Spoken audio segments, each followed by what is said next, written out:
Thank you. So I don't want to talk. I want you to talk. And All right. so what I'd like you to kind of walk through is talk about your business model. And I think what's amazing to me is that your shoes aren't $99. No. They were average, what, about $3.99 to $4.99? Yeah, 400, 450. Yeah, so that's not like everybody can afford to do it, but at the same time, a lot of people are. And I think it's amazing where you could have quality at a price that's outdoing different companies that have marginal quality at a lot less price. So first of all, give us how does an English major and a school teacher become an owner of a bootmaking company? Right, yeah. So that's probably the craziest part of Oak Street Bootmakers is that, I didn't go to business school, I didn't go to design school, I didn't go to shoemaking school. Instead, I went to college and studied English. But my background is my father is a Greek immigrant, and he owns a shoe repair. So growing up, I worked at the shoe repair, which I think you would expect. Any family that owns a business, you spend time there. So I really learned the craft of shoemaking and shoe repair through spending time with my dad at his shop. But the crazy part is that my dad has a 4th grade education, literally 4th grade in Greece, and he didn't pass the test to go on to 5th grade. And he was kind of destined to work in the farmlands. And fortunately for him, his family came to the US, and he got a job working at a shoe repair. And so my dad thinks, he has to work shoe repair because he doesn't have an education, so he has to do something with his hands. So when I was in like 5th grade, my dad told me, George, you're going to come to the shop on Monday or on Saturday, and it's going to be your first time working. So I had spent a lot of time there. I'd learned how to tie my shoes by practicing on shoelaces that my dad had on the shoes that he had been working on.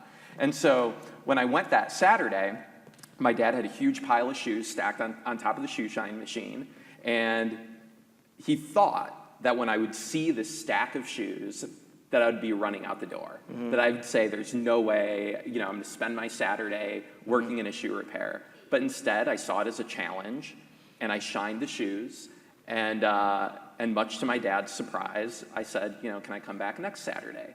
So he was trying to scare me and say, go to school, get an education, don't work with your hands. And it totally backfired on him because I asked if I could come back. Uh-huh. So I have this background in shoes, but what I started very much is like the next step of what my dad did. So my dad repairs shoes, and in 2010, when I launched Oak Street, I developed something that's not shoe repair. I designed a line of shoes, worked incredibly hard to find U.S. manufacturers, and so I launched in 2010, and then much to my surprise, I was a school teacher at the time, thought it was going to be a little bit of extra income for my wife and I. 24 hours after launching online, I sold out of everything that I thought was going to last me for a year. So at the time, it was literally out of my apartment. I was a newlywed, had all these shoes. My wife thought I was nuts. They were taking up all this space in our apartment. And that day, we were moving when I launched. And the way that I launched my company, I didn't know how to launch a company. I had this idea. I had worked on developing it. But a friend of mine had a blog.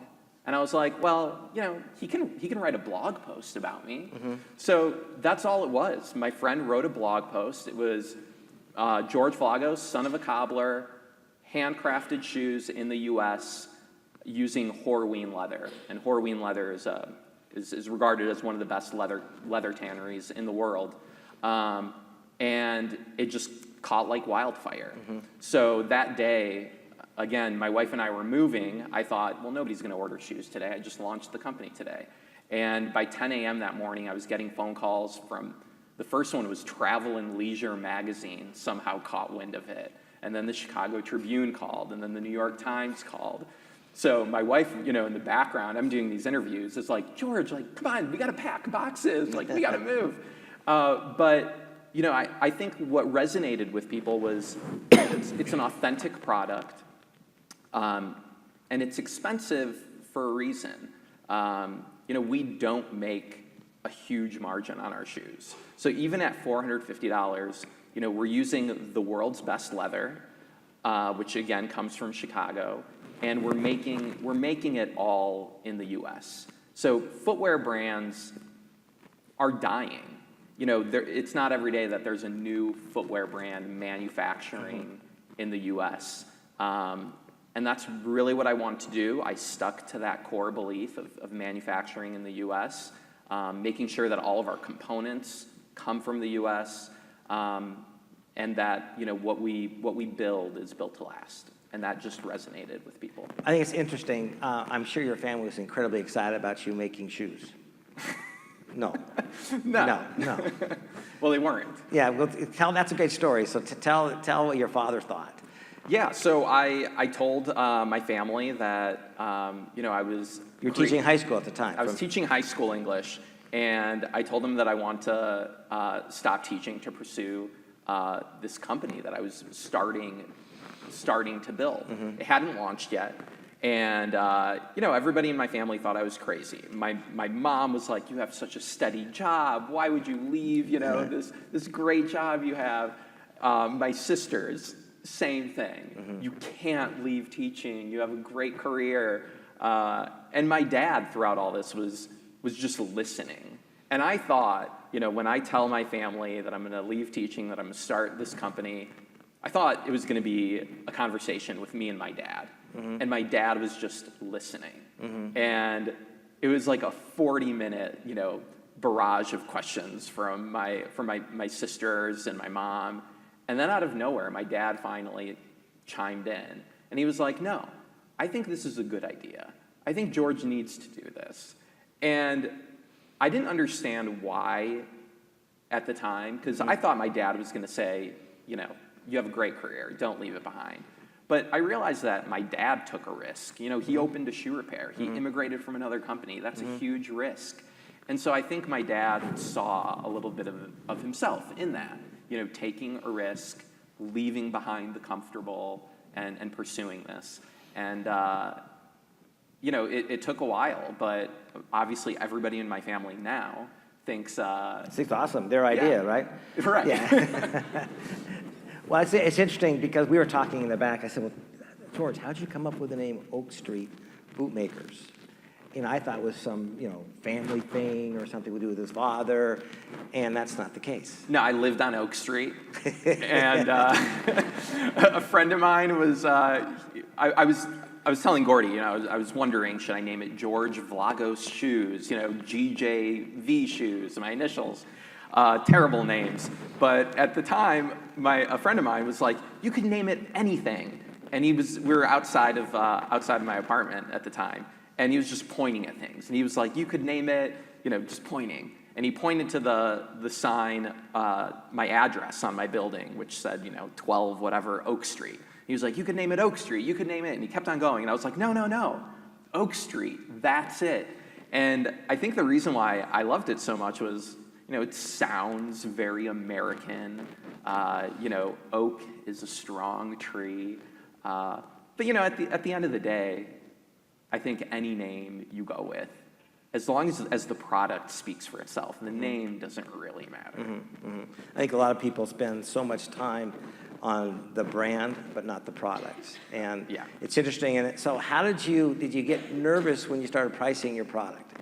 That's the kind of the, okay, how are we gonna do with this? Yeah, so I did not have a retail background. I did talk to as many people as I could.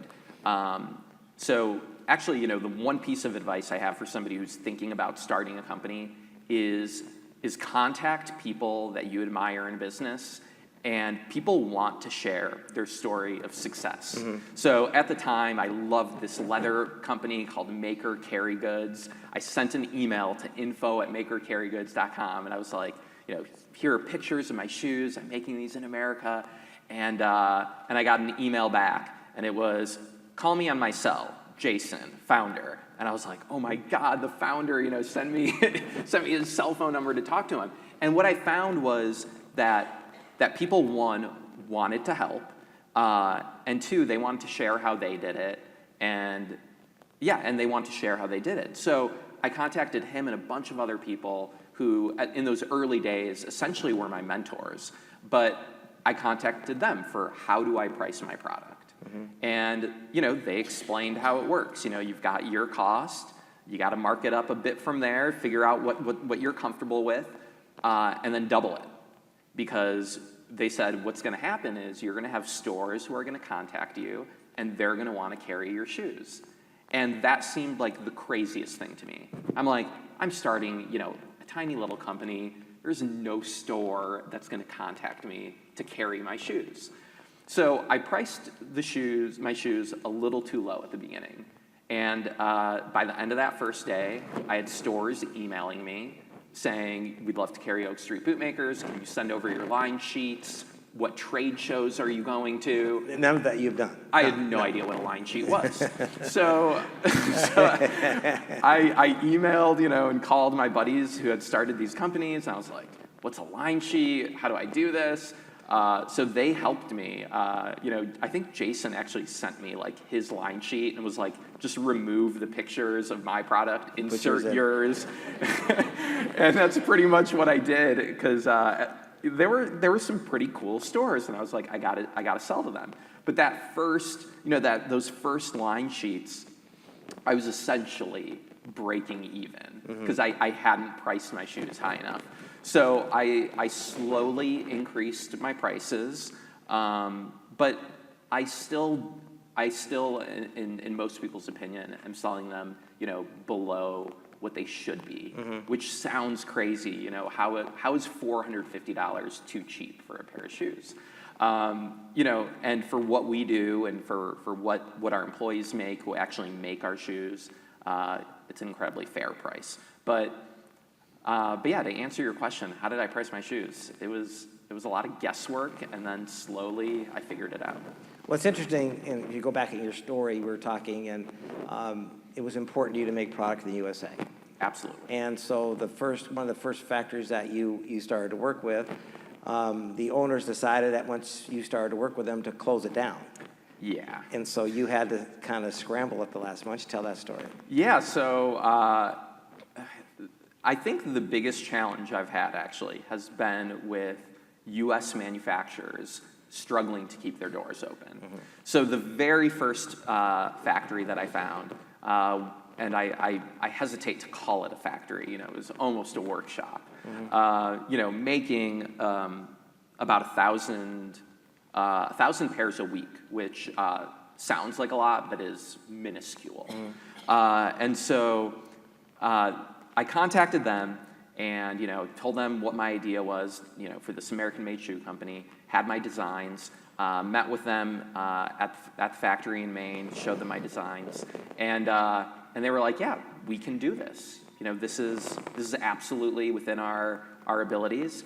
So we worked pretty hard on developing the patterns, and weeks later, I got my first samples.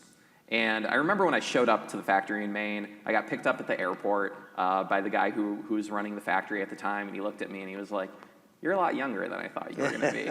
And so I was like, oh no, this is what I'm in for. So, I found out soon thereafter that they were totally struggling. They were about to go out of business. And the only reason why they took on this, at the time, young kid to make shoes for him was because they were scrambling. They were hoping they could get any additional business possible. So for the first several years, I was helping cover their payroll, which was not my responsibility at all, but they needed help. Fortunately, we were able to make enough shoes to keep them going. And then the company got bought, and it got bought by a really big company. And when that big company bought it, they were like, things are going to change. We're going to be able to make a better product for you. We're going to be able to lower your prices. So I saw no change. And then one day I got a call from the guy who runs the factory. And he was like, George, I don't know what to tell you, but the owners just flew in and they shut down the factory. And I was like, what do you mean they shut down the factory? I've hundreds of pairs in production right now. you guys are about to ship a huge order for Nordstrom today. What do you mean they shut it down? And he's like, I don't know what to tell you. We're closed as of this moment. So I was like, Al, can you please ship the Nordstrom order? You know, this has to go out. And he's like, they told me nothing can leave the building. So here I am. I've worked incredibly hard to build this company. And just like that, I think to myself, is this over? You know, I've left my career in teaching. I've built something. Is it over? And you can hear your sisters in the background saying, Exactly. I told you so, I told you so. Exactly. Yeah. And so, you know, and I've got, I have, you know, other customers whose orders I have to fulfill. So I immediately drive to O'Hare Airport. I get on the next plane going to Maine. I meet the guy who runs the factory. He was the only one who they allowed in the building after the shutdown. They told him, you've got the keys, just shut down all the machines for the rest of the day, shut down all the lights. You know, this is it. So I contacted him, and I was like, Al, I'm flying to the factory right now. Stay in the building. Do not lock the door. Mm-hmm. So, you know, it was a renegade. I rented a U-Haul. I got everything that I owned out of that building. And then over the next several weeks, I worked with this huge company who had owned it, who shut it down, to buy the factory. So that's kind of been the next process of my company. Now we're able to tell people that the factory is ours, mm-hmm. Which has been incredibly challenging to own a factory. But that's really the next step now in the company. We don't have to worry about the factory shutting down anymore. Mm-hmm. Turnaround with our customers. We know exactly where shoes are in production mm-hmm. every day. But yeah, that was a huge fear. Factory shutting down. Let's say when we talked, it's important now that's your money. Oh yeah. You didn't call up Wells Fargo and No. say, hey, can I have about 20 grand to go buy some of my shoes back? It doesn't work that way. And you basically have funded this entire company by yourself. Yeah. So I was telling Gordy that, you know, the way I've operated the business, and I've been incredibly fortunate to be able to do it this way, is I have no debt with the company. I operate it solely with the money that we have that comes in and goes out every day. But, you know, I think that every company is different. I've been able to do that. But yeah, when the factory shuts down, I didn't call up a bank and say, look, I need a line of credit, or, you know, what can we do? I've always been, you know, pretty, I guess I've always watched what the company is spending its money on. Mm-hmm. And that's fortunate, because when the factory shut down and I had to negotiate a deal with, again, a very big company who I don't know why they owned a shoe company, or a shoe factory, you know, it was me negotiating that deal mm-hmm. every day, trying to buy the machinery, trying to buy the dyes. But I did it with the money we had. So if you had written a business plan in 2010, yeah. And how does the business compare to the business plan that you wrote in 2010? Yeah, so I actually recently looked at that business plan. Because most business plans are on a back of a napkin that you were in a restaurant with a friend. Oh, and that's yeah. how you started. Right. Yeah. So, you know, the original idea, the core idea is still there, in that I want to make shoes in America, use Horween leather, and make shoes that quite literally could last a lifetime. Mm-hmm. And that mission, that goal is still at the core of my company. Mm-hmm. The difference is that I thought we were going to sell 100 pairs a year, and my wife and I would be able to take like a nice vacation mm-hmm. in the summers. Yeah. That is the biggest difference. Mm-hmm. So, needless to say, it's quite different. Mm-hmm. You know, I never thought in a million years that. You know, there's celebrities who wear my shoes. I remember I got a call from a retail store that carries Oak Street in New York City, and the manager called me and he was like, hey, I thought, you know, you might think it's cool that Usher just bought a pair of your shoes. I was like, what? Usher? Like, did you get a picture? He's like, I didn't ask for a picture. So I was like, oh, great. You know, Usher bought them, and now, like, I'm going to tell people, yeah, Usher bought my shoes, and nobody's going to believe it. But, you know, soon after, He was photographed in New York. He rang the opening bell at the New York Stock Exchange wearing Oak Streets. And of course, his outfit was outlined, in the newspaper articles, like he's wearing a Tom Brown shirt, Oak Street Bootmakers footwear. And, so that was a huge surprise. And musicians love our boots. And, I thought music was going to be a career path of mine, maybe naively after I graduated from college. And now I have I guess your interests, my interest in music has kind of intersected with my business. So now, I get to meet a lot of artists that I really admire. Again, never thought that would be the case. Our shoes are worn, by people all over the world. The craziest thing is the first time you see your product out in the wild. So I was in Japan, of all places, at a trade show, and I was in Japan for a trade show, and we were in Tokyo. And I saw a guy wearing, at the time, it was our best-selling shoe. It was called the Navy Vibram Trail Oxford, which essentially was a boat shoe with a work boot sole. And in 2010, that was nobody had ever seen that before. And I was in Japan, and I saw them on a guy just walking in the streets. And I was like, oh my God. And I can't believe I did it, but I went up to him, and I was like, are those Oak Street Bootmakers? And he had no idea what I was saying. Who's this crazy gringo coming in, but, right? Yeah, right. Yeah. But he understood Oak Street Bootmakers, and he was like, oh, Oak Street. And I was like, yeah, thank you, those are awesome. And, and since then, it happens all the time. But that's really cool. So one, the difference between the business plan and reality was, I guess the biggest difference is how big it's become. And, the company still is in its infancy. We are, we've only been around for 6.5 years, 7 years. 7 years. And so, when I think about the company, I'm not thinking about what are our numbers going to look like next year. It's about developing a business that's going to be around for 100 years. This is something that is going to continue to grow. It's not something that I am trying to fund to turn and sell and let somebody else worry about it. It's always thinking about long-term growth. So how many people have contacted you to buy your business? Yeah, that is pretty surprising. Yeah. It happens all the time. Yeah. So people just want to know what your numbers are, what you started with.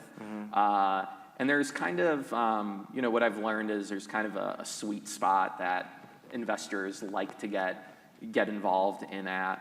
And, I don't think I'd say that I'd never take on investment, but I really love the way the company is now. I love playing an important role in the first steps of getting the leather to, packing the shoes.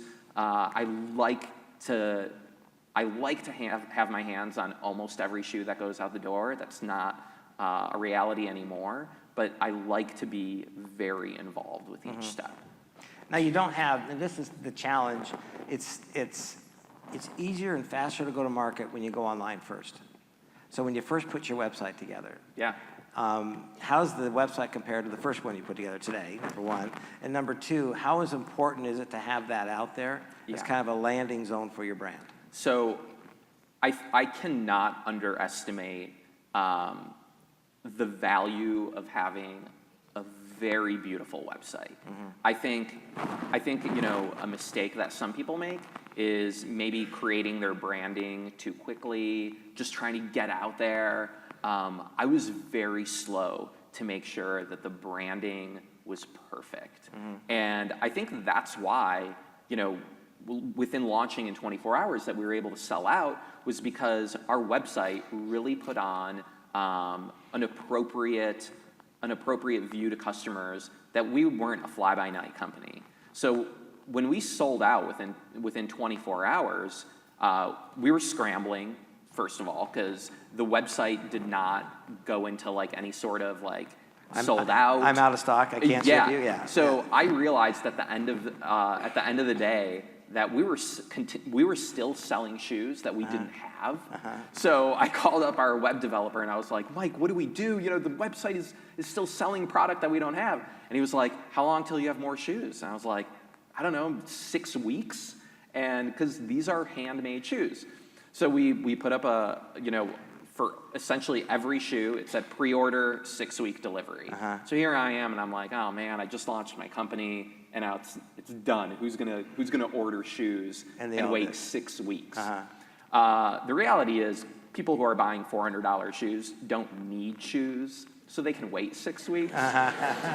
So the orders kept coming in, and so, but again, I think people were willing to put their credit card in and wait 6 weeks from a brand new company because the website was very clean and professional. So again, when I was starting Oak Street and trying to figure out what our logo would look like, you know, I talked to some friends, some people, you know, designed some logos for me. You know, with a name called Oak Street Bootmakers, what did every logo have? An oak tree. An oak tree. Yeah. It had an oak leaf. Yeah. And at the time, I was like, oh, these are so cool. And then the more I lived with them, I was like, this is amateur hour. Like, I cannot have an oak tree as part of my logo. And then more and more and more thought went into clean, elegant design. So when people want to start a company, I always say, like, you know, if you can, hire somebody who's really great at design to create that logo, create your website. So yeah, the website, you know, has continued to develop and, you know, is in the midst of a very big overhaul right now. But, you know, to get back to your original question, that website and getting out there, I always tell people, my advice is do not rush. Get it right. Like, you've got one shot. And, you know, people are going to make that first impression, and that first impression has to be a really good one. Otherwise, they're going to go to the next website. So. Well, a couple of things. That's 30 minutes. I can't believe it went that fast.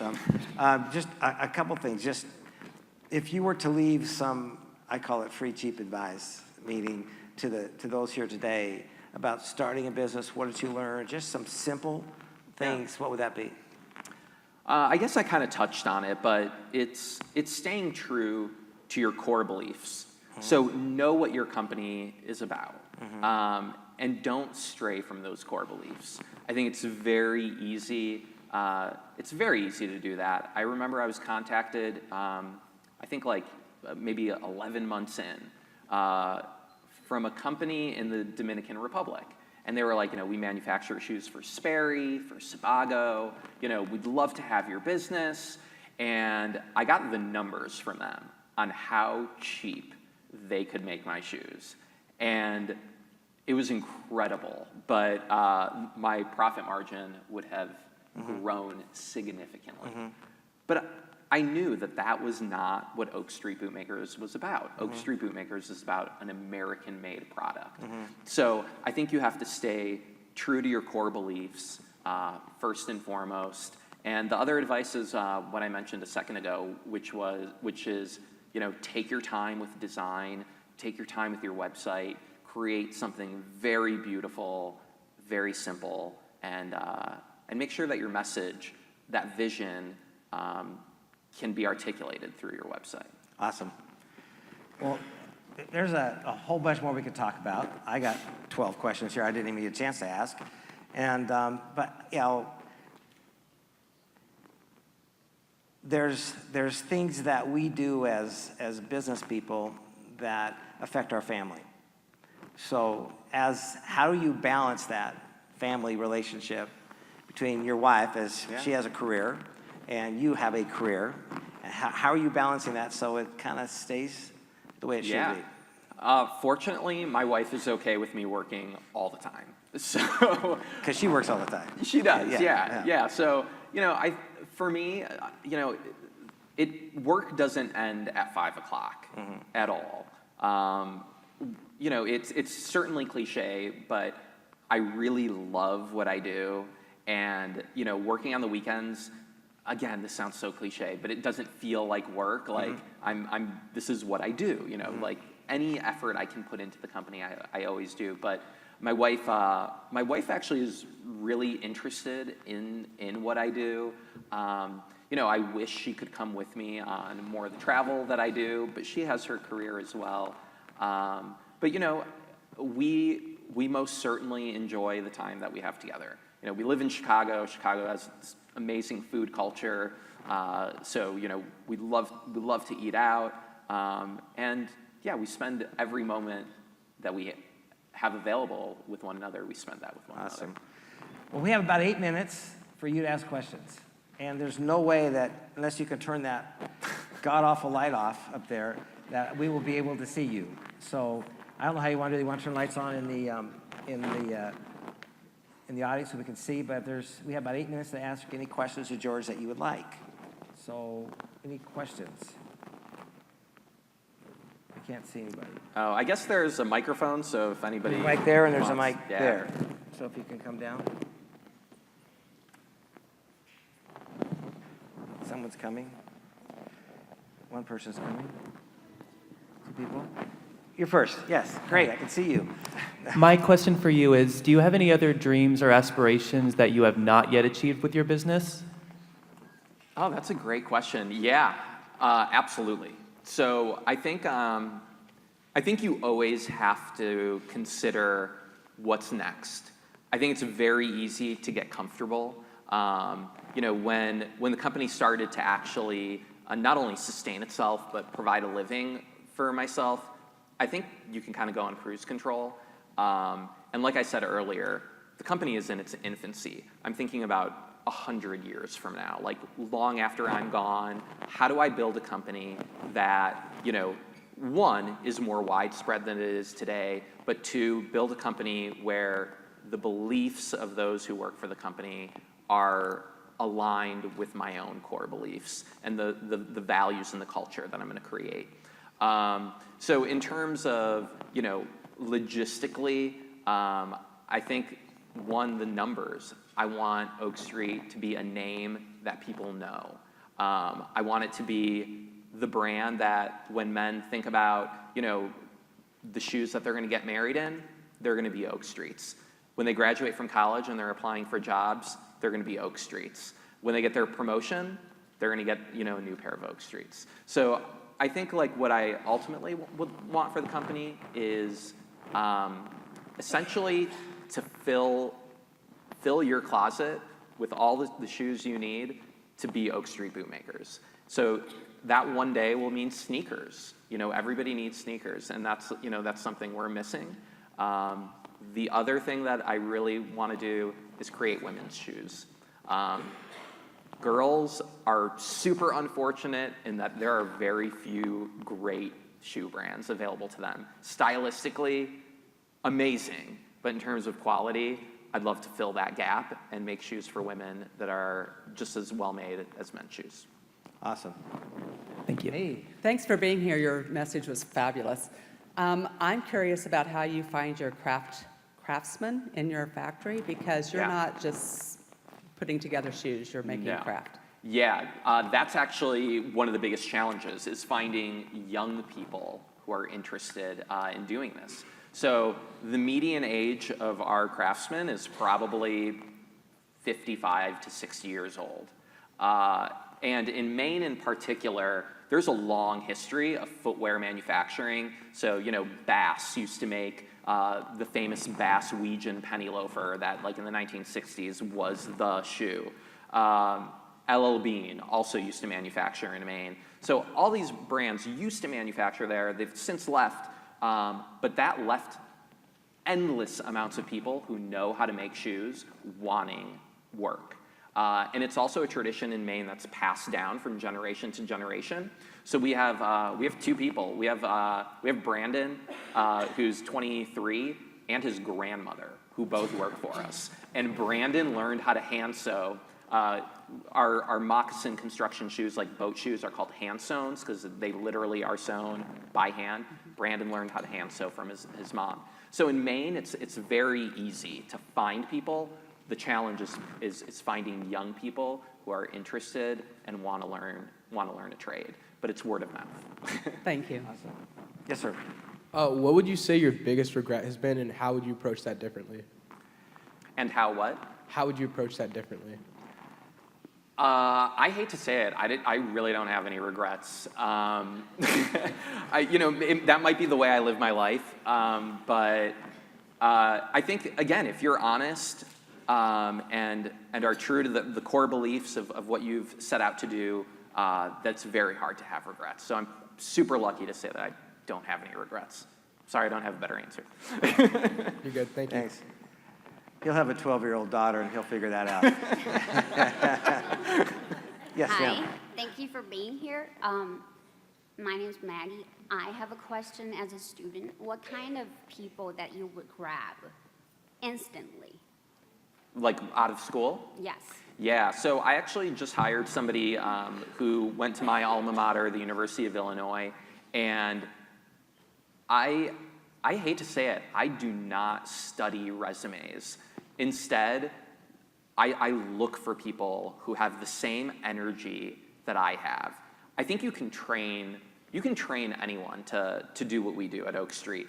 So instead, I want people who are super passionate, who love the brand as much as I do, which it's crazy, but there are people who love Oak Street Bootmakers as much as I do. I want those people to work for Oak Street. People who are super passionate, driven.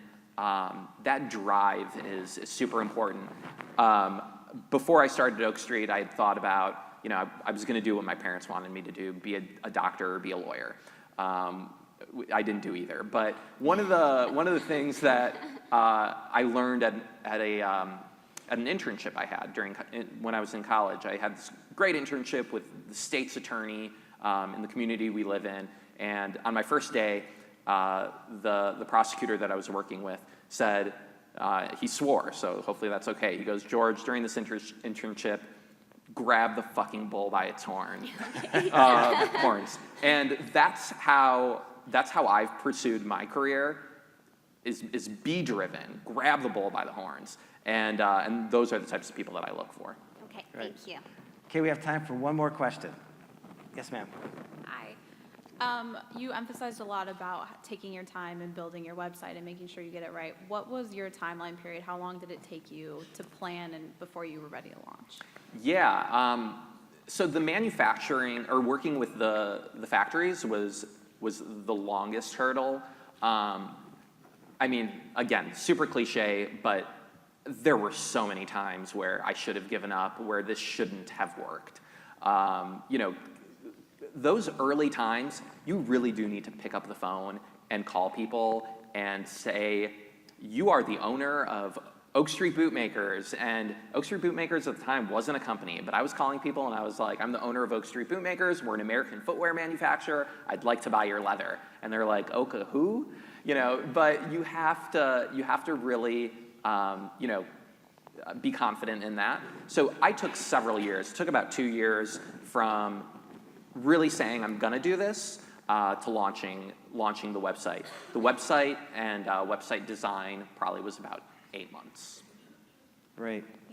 I know George got to run to catch a plane. There's not a Yes. lot of flights directly to Chicago this time of day. Anyway, just like to thank George for coming all the way across the country to spend time with us. So thanks, George. I really appreciate it. Thank you, guys.